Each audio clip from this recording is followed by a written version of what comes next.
I work the late shift at a small inn on the outskirts of a quiet village. It's a place where not much happens, and the only sounds at night are the hum of the vending machine and the occasional car driving by on the nearby road. The stillness is something I've grown accustomed to, and I usually find comfort in the silence when the rest of the world seems asleep. But recently, something strange has been happening during my shifts. It all began about a week ago. I was sitting at the front desk, flipping through an old newspaper, when the phone rang. I glanced at the clock. It was close to 3 a.m., an unusual time for someone to call. I picked up the phone and answered, "Front desk, how can I assist you?" But there was no response. Instead, I heard a strange sound, like heavy breathing coming from the other end. I waited for a moment, thinking someone might have accidentally called, but the breathing continued. It was slow and steady, almost like a pattern, but something felt wrong about it. It sent a shiver down my spine. "Hello? Is anyone there?" I asked, trying to keep my voice steady. The breathing suddenly stopped, replaced by the faint sound of footsteps, as if someone was walking across a wooden floor. Then, just as quickly as it began, the line went silent. I hung up the phone, feeling uneasy, but brushed it off. Prank calls aren't uncommon, especially late at night. Maybe it was just a bored teen trying to spook me. The next night, the phone rang again around the same time. This time, there was no breathing, but I could hear faint whispers, soft and unintelligible, like a distant conversation I couldn't quite make out. My heart raced as I listened, trying to catch any words, but the whispers were too low, too far away. Then, the footsteps came again, louder and louder, until it felt like they were right beside me. Quickly hung up, my hands shaking.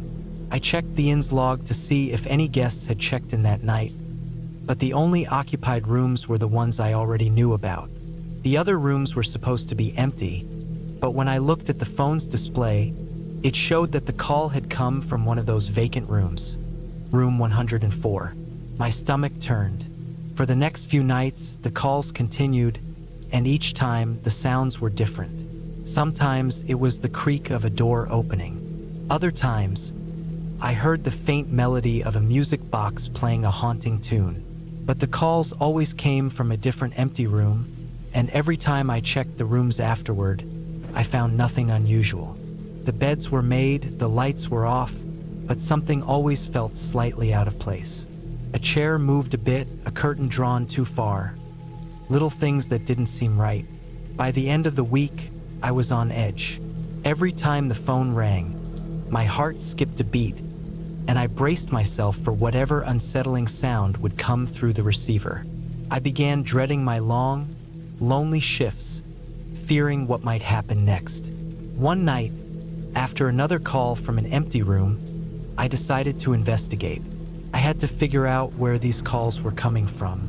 I grabbed the master key from the desk and made my way to the room that had just called, room 204. My footsteps echoed in the silent hallway as I approached the door. I hesitated for a moment, my hand hovering over the knob before I finally unlocked it and pushed the door open. The room was dark and cold. I switched on the light, and the small lamp on the nightstand cast an eerie glow across the room. At first glance, everything appeared normal, but as I looked closer, I noticed something odd. The phone on the nightstand was slightly off the hook, just enough to disrupt the line.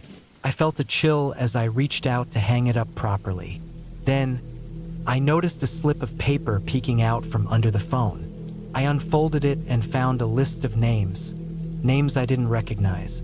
At the bottom, in red ink, was a single word, "Help." I backed out of the room, my mind racing. I knew I had to speak to the inn's owner, Mr. Howard, about what was happening. Maybe he could explain the strange calls and why they seemed to come from rooms that should be empty. The next evening, when he arrived, I told him about the calls, the noises, and the strange things I'd found. For a brief moment, he looked surprised, his face pale, but he quickly composed himself. "Don't worry about it," he said, his voice calm but distant. Probably just some old wiring issues. I'll handle it. But I couldn't shake the feeling that he was keeping something from me. That night, I couldn't concentrate. I kept replaying our conversation in my head, wondering what he wasn't telling me. Then, just as my shift was ending, the phone rang one last time. I answered it, my hand trembling. At first, the line was silent, but then I heard a faint, familiar voice. Mr. Howard's voice. It was coming from a room that wasn't supposed to be in use, a room at the far end of the hallway that I had never seen anyone enter or leave. Room 303. I dropped the phone and bolted out of the inn, not stopping until I was outside under the moonlight. I never went back to that inn. Whatever was happening in those rooms was far darker than I could ever comprehend. Years ago, I used to hitchhike often. I started in my early 20s trying to save money while traveling. I liked meeting new people and hearing their stories. Most of the time, the rides were friendly and uneventful, but one night, I had an experience that still haunts me. It was a chilly autumn evening, and I was standing on the side of a desolate road. The sun had just set, and the sky was a deep shade of purple. I'd been waiting for nearly an hour, and the cold was starting to seep into my bones. The road was quiet, with only the occasional car passing by. I was beginning to think I might have to spend the night outside when I saw the headlights of an approaching car. It was an old, dark sedan that slowed down and pulled over. I hurried to the passenger door and looked inside. The driver was a middle-aged man with thinning hair and a tired face. He seemed harmless enough, so I got in. "Where are you headed?" he asked in a gravelly voice. I told him the name of the town I was trying to reach, about 50 miles away. He nodded and said he was going that way. "Thanks," I said, grateful for the ride. The first few minutes of the ride were silent, the only sound coming from the engine and the tires on the road. I stared out the window, watching the trees blur by, but something about the man made me uneasy. Maybe it was the way he kept glancing at me from the corner of his eye or how tightly he gripped the steering wheel. I couldn't pinpoint why, but something felt off. As we drove, I noticed a large box in the back seat. It was covered with a thick, dark blanket and took up most of the space. I hadn't seen it when I first got in because it was pushed down low, almost hidden from view. Now that I'd noticed it, I couldn't stop staring. It was an odd thing to have in the back seat, and I wondered what might be inside. The man must have noticed me looking because he cleared his throat. "Just some old stuff," he said, his voice tense. I nodded, not wanting to pry, but my curiosity grew. What kind of old stuff would someone hide in a box that big? His strange behavior only made me more suspicious. A few more miles passed in silence, and the air inside the car felt heavy. I started to feel claustrophobic. I shifted in my seat, trying to get comfortable, but no matter what I did, I couldn't shake the feeling that something was wrong. Then, I heard it, a faint, muffled sound coming from the back seat. First, I thought I might have imagined it, but then I heard it again. It sounded like something, or someone, was inside the box. I turned to the man, my heart racing. "Did you hear that?" I asked, trying to keep my voice steady. "Hear what?" he replied, his tone flat. I hesitated, unsure of what to say. "I thought I heard something from the back seat," I said. "Just the road noise," he answered. "Nothing to worry about." But I was worried. My heart was racing, and I could feel sweat forming on the back of my neck. The muffled sounds from the box grew louder, and I started to panic.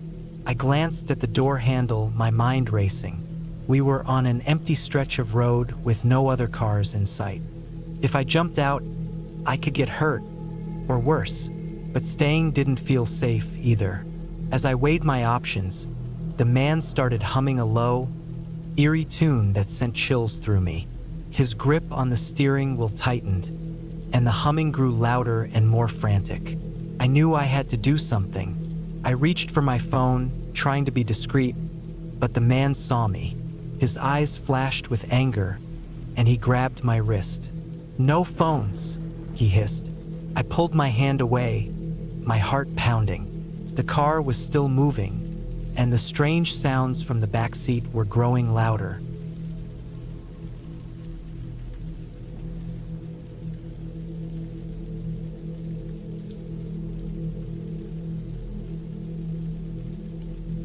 I was 19, working as a burger delivery driver to help cover my tuition fees. The job wasn't thrilling, but it was simple and the tips were decent enough. Most nights were uneventful, just me driving around delivering orders and listening to my favorite tracks. But one night was different, one that would stick with me forever. It started just like any other shift. I picked up a few orders and loaded them into my car, a beat-up old hatchback that had definitely seen better days. The weather was calm, and the streets were nearly empty, making for an easy drive. As I turned onto a long stretch of road, I noticed something strange in the distance. A vehicle was speeding toward me, but its headlights were off. The car was barely visible, just a dark blur speeding ahead. My heart skipped as I realized how fast it was coming. I swerved sharply to the right, barely avoiding a collision. The car shot past, still without its headlights, and disappeared into the night. My hands trembled, but I continued driving, telling myself it was just a reckless driver. A few hours later, I had another delivery. This time, the address was in a quiet suburb, with narrow roads and older houses lined closely together. I parked outside the house, grabbed the food, and walked to the front door. As I waited for someone to answer, I heard an engine idling behind me. I turned around and saw the same car from earlier parked across the street. The headlights were on this time, but the car remained still, engine humming. A chill crept up my spine. The door opened behind me, and I handed over the burger, trying to stay calm, but my mind kept focusing on that car. After the transaction, I walked back to my car, glancing over my shoulder. The other vehicle hadn't moved, but I could feel someone watching me. As I got into my car and turned the key, the other car suddenly roared to life. It sped toward me, stopping just inches from my front bumper. The driver, a bald man with a menacing expression, leaned out of the window. His eyes were cold, filled with something unsettling, anger or something worse. "Watch where you're going," he snapped, his voice dripping with malice. I didn't know what to say, so I just sat there, frozen. The man seemed to take my silence as defiance. "Think you're tough, huh?" he growled. "Think you can cut me off?" Before I could say anything, he slammed his hand on the side of his car, the loud bang echoing in the quiet street. The shock snapped me out of my daze. I threw my car into gear and sped off, heart racing, but he wasn't done yet. His car screeched as he floored the gas, chasing after me. The narrow street felt like it was closing in as I tried to escape. I took sharp turns, weaving through side roads and alleys, desperate to lose him. But he stayed close, relentless. The chase felt endless. My hands were slippery with sweat as I gripped the steering wheel tightly, knuckles turning white. I could hear his engine growling behind me, his headlights inching closer in the rearview mirror. I wasn't familiar with these streets, but I used every ounce of driving skill I had to stay ahead, dodging parked cars and tight corners. Finally, after what felt like hours, I saw an open area ahead, a small park with a looping road. I made a hard turn into the loop and, as soon as I was out of sight, switched off my lights and pulled over behind some bushes. I held my breath as his car zoomed past, unaware that I had tricked him. I stayed hidden in the dark, trying to calm my pounding heart.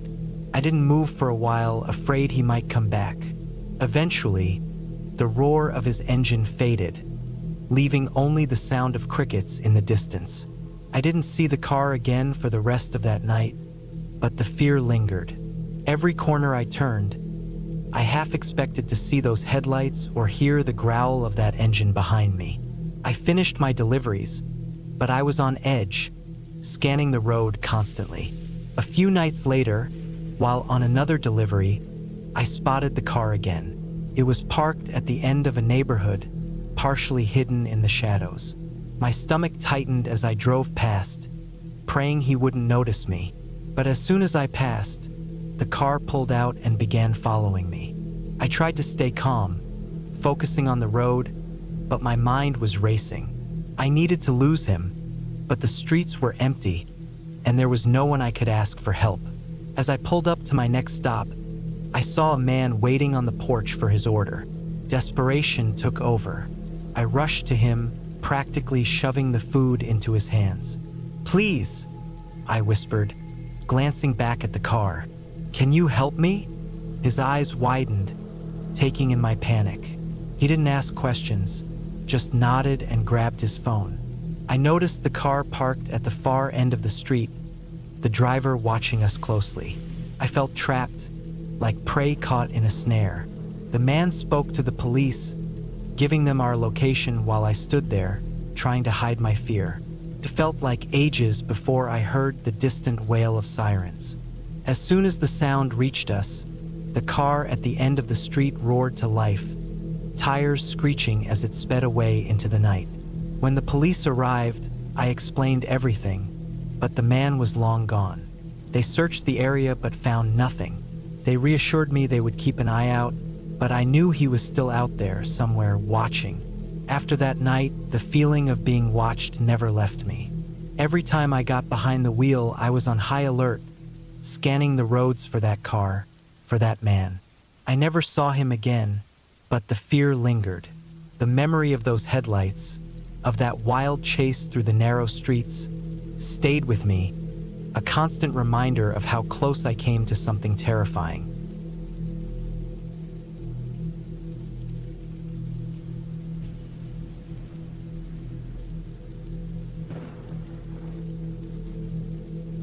I once worked long hours in a cramped, airless office, staring at a computer screen until my eyes stung. Weekends were my only escape, and I'd head out to the hills to breathe fresh air and find some peace. Hiking was my favorite, especially in thick woods where city noises couldn't reach. The forest was my refuge, a place to clear my mind and feel alive. One weekend, I decided to try a new trail a friend had mentioned. It was supposed to be tough and rarely used, just right for someone like me who preferred solitude. The weather was cool, and the sky clear when I reached the trailhead. I packed enough gear for the day, feeling sure I could handle whatever came my way. The trail wound through dense trees and rocky paths, growing more beautiful the deeper I went. Felt like I'd stepped into another world. I didn't see a single hiker, and the quiet was eerie, broken only by the soft rustling of leaves or a distant bird call. After hours of hiking, I reached a fork in the trail. One path was clearly marked, while the other led into a darker, thicker part of the woods, where light barely filtered through the trees. My curiosity got the best of me, and I took the unmarked path. I figured I'd explore it for a little while, then turn back. But the trail quickly became more difficult, and soon it disappeared completely. I should have turned back then, but the sense of adventure kept me moving forward. I didn't realize how far off course I was until it was too late. As the day wore on, the sky began to darken, and panic set in. I was lost. I had no idea which way to go. I tried retracing my steps, but everything looked the same in the fading light. The trees, once comforting, now felt like they were closing in on me. I walked for what felt like hours, calling out in the hope someone might hear me. But there was no answer. My legs grew weary, and I knew I had to find shelter for the night. Just when I was about to give up, I saw something through the trees. A small cabin hidden deep in the forest. Relief washed over me as I approached, thinking I'd found help. The cabin looked old, its wood weathered and the roof sagging, but it was shelter. I saw a faint light through the window, likely from a fire. I knocked on the door, hoping for a kind soul who would let me stay for the night. The door creaked open, and an old man stood there. He looked rough, with wild hair and a beard that reached his chest. His clothes were ragged, and his eyes were sharp, like a trapped animal's. He didn't speak at first, just stared at me as if he hadn't seen another person in years. "Please," I said. "I'm lost and need help." Finally, he spoke in a raspy voice. "You shouldn't be here," he said. "This place isn't for you. Leave now while you can." His words sent a chill down my spine, but I was too tired to leave. "I don't know where to go," I pleaded. "Please, let me stay here just for tonight." He shook his head slowly. "If you stay, you won't make it out. This is my territory, and I don't like strangers." Despite his warning, I was desperate. I thanked him and decided to set up camp near the cabin instead. I found a small clearing not far away, pitched my tent, and lit a small fire. The night was unsettlingly quiet, and I couldn't shake the feeling that I was being watched. I eventually drifted off to sleep, only to wake in the early morning with a creeping sense of unease. When I crawled out of my tent, I noticed something strange. The trees around my campsite had carvings on their trunks. The symbols were unlike anything I had ever seen, and they filled me with a deep sense of dread. As I tried to make sense of them, I saw movement in the distance. The old man standing among the trees watching me. He was too far away for me to see his face clearly, but I could feel his eyes on me, cold and unblinking. I called out to him, but he didn't respond. He just stood there, like a shadow at the edge of the woods, always in my peripheral vision no matter which way I turned. Fear gnawed at me, and I quickly packed up my things, eager to leave. But no matter where I went, I couldn't shake the feeling of being hunted, like prey being stalked by a predator. The carved symbols grew more frequent, and the sensation of being watched grew stronger. I tried to run, but the forest twisted and turned, confusing me. Every time I thought I'd gained some distance, the old man appeared again, always watching from the edge of the trees. My mind raced, desperate to find a way out, but it was no use. I was trapped in his domain, and the forest was on his side. The realization hit me hard. I wasn't going to escape. He had warned me, and I had ignored him. Now I was paying the price. As the sun set, I knew my time was almost up. The carvings, the old man, the silence, it was all too much. Exhausted and hopeless, I collapsed, unable to continue. The last thing I saw before everything went dark was the old man standing over me, his wild eyes gleaming in the fading light.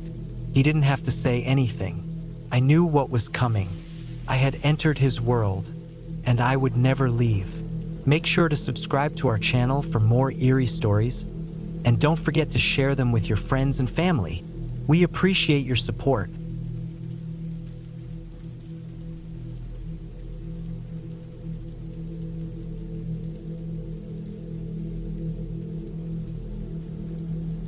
I live by myself in a small cabin on the outskirts of the village. It's a peaceful place with only a handful of homes nearby. Most evenings, I relish the quiet. It helps me unwind after a busy day. But one evening, the quiet took on a different tone, something unsettling. It was a Thursday night, and I had just returned from work. The air was chilly, and a light rain had left everything damp and dreary. I shut the front door behind me, kicked off my shoes, and wandered into the kitchen to fix a simple meal. I wasn't expecting anyone, so my plan was to spend the night watching some TV and maybe reading a bit after dinner. After eating, I curled up on the couch, wrapping a blanket around myself. I flipped through the channels but couldn't find anything appealing, so I settled on a movie I'd seen dozens of times before. It was comforting to know what would happen next. Halfway through the film, I started feeling drowsy. My eyelids grew heavy, and I began to drift off. But just as I was on the verge of sleep, I heard a noise. It was soft at first, just a faint scratching sound, like something brushing against the side of the house. I figured it might be the wind or maybe a tree branch against the wall. But then I heard it again, this time closer, near the window. I sat up, now wide awake, my heart pounding. The sound continued, slow and deliberate. It no longer seemed like the wind. I muted the TV, and the silence in the room grew thick, almost suffocating. Then I heard the noise again, near the back door. That's when I realized someone was trying to get in. I froze on the couch, unsure of what to do. I didn't have any weapons, and my phone was sitting on the kitchen counter, too far to reach without making a sound. My thoughts raced, trying to make sense of it. Maybe it was just an animal, I tried to convince myself. Then the scratching stopped. For a brief moment, there was nothing but silence. I held my breath, straining to hear any noise. Suddenly, the handle on the back door rattled. Someone was definitely trying to break in. Fear gripped me as I quietly slipped off the couch. I moved slowly, careful not to make any noise, and crept toward the kitchen to grab my phone. I knew I had to call for help, but I was terrified that making any sound would alert whoever was outside. As I reached the kitchen, I heard the door creak open. My heart sank as I realized I hadn't locked the back door when I got home. I cursed myself for the mistake. I grabbed my phone and crouched behind the kitchen counter, my hands trembling as I dialed for emergency services. I could hear footsteps entering the house. Slow, steady, and deliberate. They were inside. When the operator answered, I didn't dare say a word. I could only listen as the intruder moved through the house, checking each room. The footsteps grew louder, heading toward the kitchen. I whispered my location to the operator, my voice barely audible, and hung up, praying the police would arrive quickly. The footsteps stopped right outside the kitchen, and I held my breath, hoping they wouldn't find me. But then, the intruder stepped into the kitchen. I saw their shadow on the floor, moving closer to where I was hiding. I knew I couldn't just stay there and wait to be found. My eyes scanned the room for anything I could use to defend myself. I spotted a heavy skillet on the stove and carefully reached for it, trying to be as silent as possible. Just as I grabbed the handle, the intruder rounded the corner and saw me. Our eyes met for a brief moment, and I saw a menacing look in his eyes. He was a tall man, wearing dark clothes with a hood covering his head. He looked dangerous, like someone who wouldn't think twice about hurting me. Without hesitating, I swung the skillet as hard as I could. It made contact with a loud thud, and the man stumbled back, clutching his head. I didn't wait to see if he would recover. I bolted out of the kitchen and ran toward the front door. My hands were shaking as I fumbled with the lock, panic surging through me. Behind me, I could hear the man getting up, his footsteps growing faster and angrier. Finally, I managed to unlock the door and flung it open. I ran outside into the cold night, not stopping until I was halfway down the street. I glanced back, expecting to see him following me, but the street was empty. The house stood there, dark and quiet, as though nothing had happened. Moments later, I heard sirens in the distance. The police arrived and searched the house, but the intruder was gone. They told me I was lucky to have escaped unharmed, but I didn't feel lucky. I felt shaken, violated, and terrified. That night changed everything. The peacefulness I once loved about living alone had turned into a constant reminder of how vulnerable I was. And now, every small sound made my heart race, fearing that the intruder might come back.